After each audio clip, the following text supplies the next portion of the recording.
It was supposed to be just another quiet night in Willow Creek, a sleepy town hidden deep in the Oregon woods.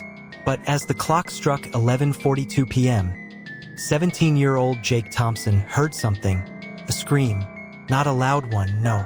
A muffled, chilling scream, like someone trying not to be heard. It came from the old Holloway house, abandoned for over 30 years. Local kids joked it was haunted. Adults said to stay away. But Jake, he was curious. And when he looked out his bedroom window that night, he saw a flickering light in the upstairs window, where no one had lived for decades. He grabbed his flashlight and made a decision that would change his life forever. Jake stepped quietly onto the overgrown path that led to the Holloway house.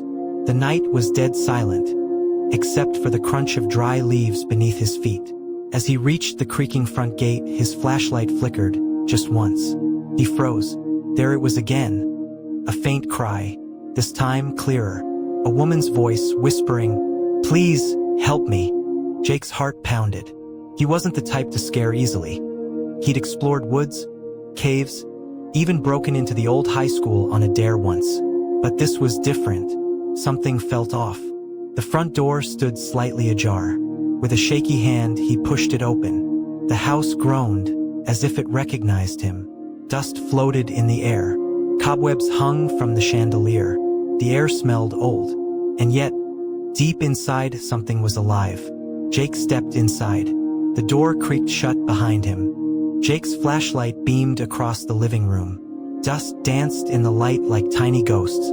On the old wooden floor were faint muddy footprints, too small to be his, and leading deeper into the house. The hallway stretched out before him, dark and silent. A grandfather clock stood frozen at 3:17. His pendulum, motionless. Then a sudden creak. He turned quickly, nothing. Then again. From the end of the hall, a whisper. "Jake!" He froze. No one should know his name. Goosebumps covered his skin. He stepped forward. The walls were covered in old family portraits, their faces scratched out. A single photo remained untouched, a woman holding a little girl, and standing in the background was someone who looked exactly like Jake. But it couldn't be. He'd never been here before. Or had he?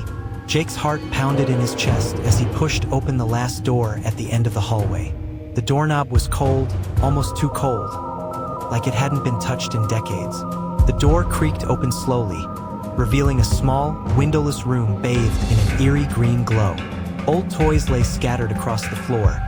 A broken doll, a wooden train, and a child's dress. On the walls were drawings, made in crayon, dozens of them. All of the same face, a terrified girl. Jake stepped inside. The floor groaned beneath him. In the corner, he spotted an old toy chest. He knelt down, slowly opened it.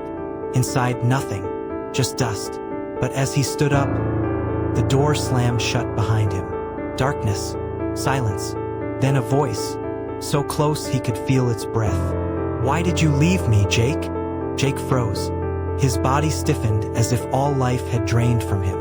That voice, it wasn't just a memory, it was real. The room was now shrouded in darkness, but eerie faces began to glow faintly on the walls, like they had been drawn with invisible ink. On an old, dust-covered table sat a vintage tape recorder. With trembling hands, Jake reached for it and hit the play button. "Static. This is Sarah. I don't know how long I've been here.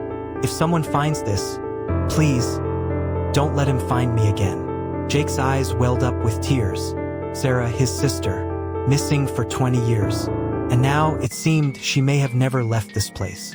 She had been held captive. And maybe, just maybe, she was still here. Jake wiped the dust off the recorder and looked around. Something didn't feel right.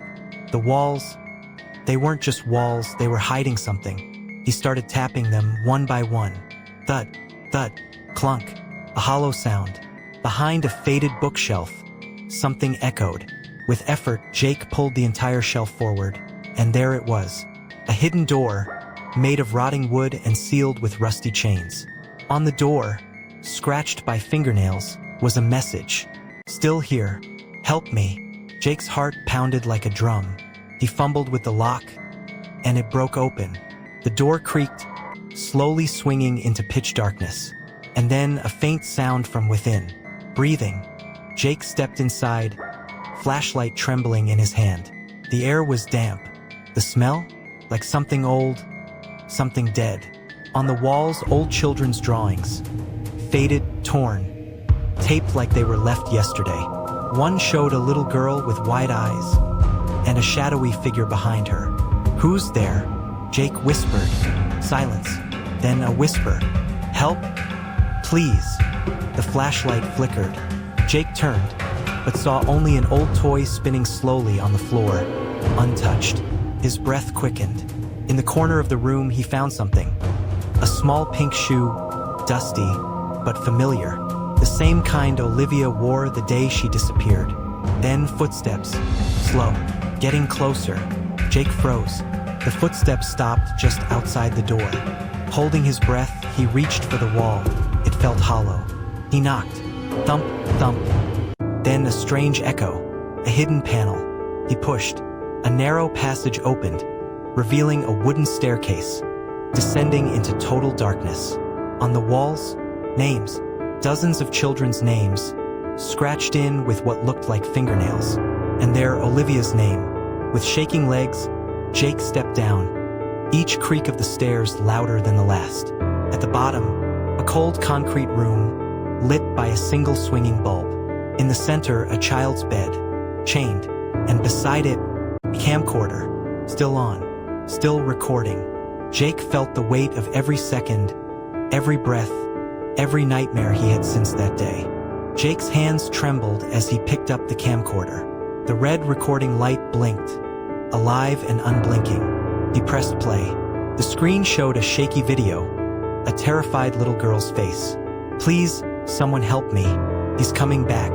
Don't let him find me again." Suddenly, the video flickered. A dark shadow loomed in the doorway. Jake's blood ran cold. That figure was the man from the tape recorder. Realization hit him like a thunderbolt. This nightmare was far from over. Somewhere, someone was still trapped in this house. Or worse, still watching. Jake's heart pounded as he turned to flee. But the house was alive. Doors slammed, shadows moved. A whisper followed him, chilling and urgent. "Jake, don't leave me." He ran, breath ragged, racing through the twisting halls. The exit was just ahead, a faint glimmer of moonlight. With a desperate shove, Jake burst outside, gasping fresh air. Behind him, the Holloway house stood silent once more, its secrets buried deep. Jake knew one thing for sure: some screams never die, and some houses never forget. If you enjoyed this story, make sure to like the video, share it with your friends, and drop a comment below. We love hearing your thoughts. Don't forget to subscribe to the channel so you never miss out on our new videos, coming to you every night at 8 p.m.